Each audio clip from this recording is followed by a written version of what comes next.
Hello viewers, welcome to your রিস্তাটেক journey. আজকে আমি আপনার কাছে নিয়ে এসেছি একটা নতুন ভিডিও। এই ভিডিওতে আমি আলোচনা করব সেন্ট্রাল ওবিসির বিষয় নিয়ে।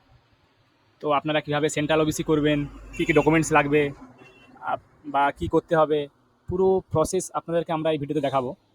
আপনারা যারা যারা আবেদনের যোগ্য তারা কিভাবে আবেদন করবেন বা এর প্রসেস কী আছে, কমপ্লিট প্রসেস আমরা দেখাবো এই ভিডিওতে। আপনারা ভিডিওটা স্কিপ না করে পুরোপুরিভাবে ভিডিওটা দেখুন, তাহলে আপনাদের যা যা কনফিউশন থাকবে সেন্ট্রাল ওবিসির ব্যাপারে সেগুলো সব ক্লিয়ার হয়ে যাবে আশা করি। তো চলুন শুরু করা যাক। প্রথমে আমি আপনাদেরকে দেখাবো সেন্ট্রাল ওবিসি করার জন্য যারা যারা যোগ্য তাদের কী কী ডকুমেন্টস লাগবে এখানে। সেন্ট্রাল ওবিসির জন্য সবার প্রথমে যে ডকুমেন্টস আপনাদের লাগবে সেটা হচ্ছে স্টেট ওবিসি কার্ড। আপনাদের রাজ্যের যে ওবিসি কার্ডটা আপনাদের আছে সেই রাজ্যের ওবিসি কার্ড। তারপরে আপনার বাবার ইনকাম সার্টিফিকেট লাগবে বিডিও থেকে। তো বিডিও থেকে কীভাবে ইনকাম সার্টিফিকেট নিতে হয় তার বিষয়ে আমরা অলরেডি আমাদের চ্যানেলে ভিডিও আছে, সেটা আপনারা দেখে নিতে পারেন যে কীভাবে বিডিওর ইনকাম সার্টিফিকেট অ্যাপ্লাই করতে হবে। তো father income certificate from BDO. এরপরে 3 নম্বর ডকুমেন্টস লাগবে আপনাদের, যদি বাবা জীবিত না থাকেন তাহলে আপনাদের মায়ের ইনকাম সার্টিফিকেটটা লাগবে আপনাদের ওখানে। এরপরে যে অ্যাপ্লিকেন্টের আধার কার্ড লাগবে, অ্যাপ্লিকেন্টের অ্যাডমিট কার্ড লাগবে। আর আপনারা যে পারপাসে স্টেট থেকে সেন্ট্রাল ওবিসিটা করছেন, যে পারপাসে, সেই পারপাসের যে নোটিফিকেশন, আপনারা ধরুন কোনো চাকরির জন্য করছেন, কোনো ফর্ম ফিল আপের জন্য করছেন, তার যে নোটিফিকেশন কপিটা, সেই কপিটা আপনাদেরকে ওর সঙ্গে অ্যাটাচ করতে হবে। তারপর আপনাদেরকে একটা সাদা কাগজে একটা অ্যাপ্লিকেশন লিখতে হবে। অ্যাপ্লিকেশনটাও কীভাবে লিখবেন সেটা আমরা এখানে একটা দেখাবো আপনাদেরকে, ভিডিওটা আপনার পুরোপুরি দেখুন। এরপরে আপনাদের ওবিসির যে এনসিএল ফরম্যাটটা, সেই ফরম্যাটটাও লাগবে। ওই ফরম্যাটের আপনাদেরকে আমরা লিঙ্ক দিয়ে দেবো, ফরম্যাটটাও আপনার এখানে দেখাবো ভিডিওতে। তো একটা কনফিউশন অনেকেরই হয়তো আছে সেন্ট্রাল ওবিসির ব্যাপারে, যেটা আমরা ক্লিয়ার করে দিই, যে সেন্ট্রাল ওবিসির ক্ষেত্রে কোনো অনলাইন অ্যাপ্লিকেশন এখনও অবধি হয়নি। আপনারা যে সমস্ত ডকুমেন্টসগুলো আমরা এখানে দেখালাম সেই ডকুমেন্টসগুলো নিয়ে আপনাদের এসডি অফিসে যেতে হবে। সেখান থেকেই যে ফরম্যাটটা আপনারা নিয়ে যাবেন, যে ফরম্যাটগুলো আমরা এখানে দেখাবো সেই ফরম্যাট, বা আপনারা যে কাজের জন্য সার্টিফিকেটটা করছেন সেন্ট্রাল ওবিসি, ওই পার্টিকুলার কাজের জন্য যদি কোনো ফরম্যাট ইস্যু করে থাকে তাহলে সেই ফরম্যাটটাও আপনারা নিয়ে যাবেন। সেই ফরম্যাটের উপরেই কিন্তু আপনাদের ডকুমেন্ট ভেরিফিকেশন করার পর স্ট্যাম্প সাইন হবে, সেটাই আপনার সেন্ট্রাল ওবিসি ফরম্যাট, সেটাই আপনার সেন্ট্রাল ওবিসি কার্ড। আলাদা করে কোনো ফরম্যাট ওখান থেকে ইস্যু হবে না যে আপনি ডকুমেন্ট জমা দিলেন বা আপনাকে আলাদা করে কোনো ফরম্যাট দেওয়া হবে। আপনারা এটা নিয়ে যাবেন ওখানে ফরম্যাটটা, সেই ফরম্যাটের উপরে স্ট্যাম্প সাইন হবে, ওটাই আপনাদের সেন্ট্রাল ওবিসি। আর এটা কিন্তু কোনোভাবেই কোনো অনলাইন অ্যাপ্লিকেশন এখনও শুরু হয়নি আজকে ডেট অবধি। তো এক্ষেত্রে আপনারা যে ডকুমেন্টসগুলো আপনাদেরকে দেখালাম সেগুলো নিয়ে আপনাদেরকে যেতে হবে এসডি অফিসে। এরপরে দেখুন এর পরের প্রসেস কি, আপনি ডকুমেন্টসগুলো আপনারা রেডি করলেন, তারপরের প্রসেস দেখুন আপনাদেরকে আমি দুটো ফরম্যাট, স্যাম্পল ফরম্যাট দেখাচ্ছি। তো প্রথম ফরম্যাটটা দেখুন, এই একটা ওবিসি সার্টিফিকেটের ফরম্যাট এই একটা ফরম্যাট দেখুন। এটাতে সব রিজলিউশনগুলো এখানে লেখা আছে, মানে আপনারা যারা যারা যোগ্য হবেন তাদের কোন রিজলিউশনের আন্ডারে আপনাদের এখানে সার্টিফিকেটটা ইস্যু করা হবে আপনাদেরকে, সেটা এখানে আছে। এরপরে এখানে স্ট্যাম্প সাইন হবে, ডিএম বা ডেপুটি কমিশনার বা যে অথরিটি আপনাদের সাইন করবে এসডিও থেকে, তার এখানে স্ট্যাম্প সাইন হবে। এটা একটা ফরম্যাট। আর এখানে আরেকটা ফরম্যাট আছে দেখুন, এটা একটা ফরম্যাট আছে এনসিএল সার্টিফিকেট ফরম্যাট, এটা একটা ফরম্যাট আছে। তবে ফরম্যাট যেরকম আলাদা আলাদা হতে পারে, বা যেখান থেকে আপনাদের যেটার জন্য দরকার সেন্ট্রাল ওবিসি, সেই পার্টিকুলার অথরিটি থেকেও কোনো আলাদা করেও ফরম্যাট দিতে পারে।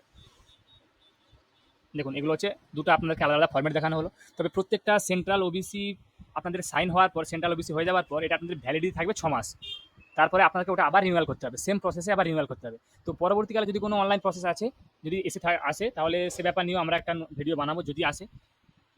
তারপরে দেখুন আমরা এখানে দেখাবো যে যে অফিসিয়াল যে নোটিফিকেশন, সেটা আপনারা এনসিবিসির যে অফিসিয়াল ওয়েবসাইট আছে সেখান থেকে আপনারা ডাউনলোড করে নিতে পারবেন অফিসিয়াল নোটিফিকেশনটা। এটা হচ্ছে এনসিবিসির ওয়েবসাইট থেকে ডাউনলোড করা নোটিফিকেশন, অফিসিয়াল নোটিফিকেশন। দেখুন কারা কারা যোগ্য আপনারা এখানে ভালোভাবে চেক করে নিতে পারবেন। এখানে হিন্দিতে লেখা আছে, 13 পেজ থেকে এখানে আমাদের দেখুন ইংলিশে আছে। তো টোটাল ভারতের যতগুলো স্টেট, সব স্টেটেরই এখানে কোন কোন উপজাতি বা উপজাতিরা সেন্ট্রাল ওবিসির যোগ্য, সব এখানে লেখা আছে রিজলিউশন অনুযায়ী। তো আপনারা আপনাদের স্টেটটা এখানে দেখে নেবেন, কিংবা আপনারা আমরা পিডিএফের লিঙ্কও দিয়ে দেবো, আমরা আমাদের চ্যানেলে লিঙ্ক দিয়ে দেবো, লিঙ্ক থেকে আপনারা ডাউনলোড করে দেখতে পারবেন ভালোভাবে। কিংবা আপনারা এনসিবিসির অফিসিয়াল ওয়েবসাইট থেকে যে নোটিফিকেশনটা ডাউনলোড করে দেখতে পারবেন, এটা অফিসিয়াল নোটিফিকেশন। দেখুন আর নোটিফিকেশনটা আমরা পরপর দেখাচ্ছি। এখানে প্রতিটা স্টেটের আলাদা আলাদা করে এখানে আছে যে কোন কোন জাতি বা উপজাতিরা সেন্ট্রাল ওবিসি পাওয়ার যোগ্য। এটা আপনারা নোটিফিকেশনটা ডাউনলোড করে নিতে পারবেন এনসিবিসির ওয়েবসাইট থেকে। এখানে সব স্টেটগুলো আছে, দেখে নেবেন। আপনারা যে স্টেট থেকে বিলং করেন সেই স্টেটের আন্ডারে আপনাদের ওবিসিটা যোগ্য কিনা, এখানে সব স্টেটেরই আছে, পরপর দেখে নেবেন। এরপরে দেখুন আমি আপনাকে যে ফাইনাল জিনিসটা দেখাবো, এক্ষেত্রে আমাদের ওয়েস্ট বেঙ্গলে যেসব জাতি বা উপজাতিরা আপনারা ওই সেন্ট্রাল ওবিসির জন্য যোগ্য, তাদের এখানে দিয়ে আছে। দেখুন এটা, এখানে এই যে যেসব দেখুন এই 28 যোগী বা নেমবাং এইসব যেগুলো আছে, এগুলো আপনারা দেখে নেবেন। এই ক্যাটাগরির যে ক্যাটাগরি যে লিস্টে আপনাদের যে নামগুলো আছে, এই জাতি বা উপজাতিগুলো কিন্তু আপনারা সেন্ট্রাল ওবিসি করতে পারবেন। এরপরে দেখুন আমরা একটা এখানে ফরম্যাট, আপনারা এইভাবে যেভাবে দেখুন আমরা একটা লিখেছি, স্যাম্পল লিখেছি, আপনারা আলাদাভাবেও লিখতে পারেন। আমরা জাস্ট একটা আপনাদেরকে কপি দেখানোর চেষ্টা করেছি যে কীভাবে আপনারা দরখাস্তটা লিখবেন এসডিওতে জমা দেওয়ার জন্য। প্রথমে আপনারা এরকমভাবে to the sub divisional officer পশ্চিম মেদিনীপুর আমাদের সাব ডিভিশন, সেটা লিখেছি এখানে। তারপরে বিষয়টা এখানে লিখবেন। তারপরে আপনারা এখানে সার্টিফিকেটটা দেখুন, এরকম এই দরখাস্তটা এরকমভাবেই লেখার চেষ্টা করবেন, বা আপনারা আপনাদের মতো করে লিখতে পারেন দরখাস্তটা। এরপরে লেখার পর আপনারা দেখুন আমরা যে সার্টিফিকেটটা এখানে ইস্যু হয়েছে আমাদের এখানে, সেটা একটা কপি আপনাদেরকে দেখানোর চেষ্টা করছি। এটাই ওবিসি সার্টিফিকেটের এই ফর্মেটে আমরা সাইন করিয়েছিলাম, এটাই আমাদের সেন্ট্রাল ওবিসি। দেখুন এক্ষেত্রে আমাদের কিছু সিকিউরিটি কারণের জন্য আমাদের এখানে নাম বা কিছু জিনিস এখানে ব্লার করা আছে। দেখুন আমাদের এই রিজলিউশন অনুযায়ী আমাদের সার্টিফিকেটটা এসডিও থেকে ইস্যু হয়েছিল। দেখুন এই হচ্ছে আমাদের সার্টিফিকেটের ফর্ম্যাট, এই ফর্ম্যাটের উপরে স্ট্যাম্প সাইন দিয়ে সার্টিফিকেটটা ইস্যু করা হয়েছিল এসডিও থেকে। এটাই আপনাদের সেন্ট্রাল ওবিসি। তো আশা করি আপনাদের পুরো কমপ্লিট প্রসেসটা আপনাদেরকে বোঝাতে পেরেছি। তো যদি আপনাদের ভিডিওটা ভালো লাগে, আপনারা উপকৃত হন, তাহলে চ্যানেলটা সাবস্ক্রাইব করুন, ভিডিওটা লাইক করুন, ভিডিওটা শেয়ার করুন। আর একটা আপনাদেরকে যেটা বিশেষ দ্রষ্টব্য বা নোটিফিকেশন আপনাদেরকে একটা বলে দিই, যে আপনারা যখন ডকুমেন্টগুলো নিয়ে যাবেন, যে ডকুমেন্টগুলো আপনাদেরকে আমরা দেখিয়েছি এখানে, সেখানে প্রত্যেকটা ডকুমেন্টসের কিন্তু আপনারা অরিজিনাল কপি নিয়ে যাবেন। অরিজিনাল কপিগুলো নিয়ে যাবেন এবং প্রত্যেকের একটা করে জেরক্স কপি নিয়ে যাবেন হার্ড কপি হিসাবে, যে অরিজিনালগুলো আপনাদেরকে দেখে তবেই আপনাদের হচ্ছে জেরক্সগুলো ভেরিফাই হবে। অতএব অরিজিনালগুলো আপনারা এসডিওতে মনে করে নিয়ে যাবেন, তা না হলে কিন্তু আপনাকে আবার ঘুরে আসতে হতে পারে। আশা করি ভিডিওটা আপনাদের ভালো লেগেছে। চ্যানেলটা আপনারা সাবস্ক্রাইব করবেন, লাইক করবেন, ভিডিওটা শেয়ার করুন। আমি আপনাদের কাছে আবারও নতুন ভিডিও নতুন টপিকের সাথে নিয়ে আসবো। ধন্যবাদ।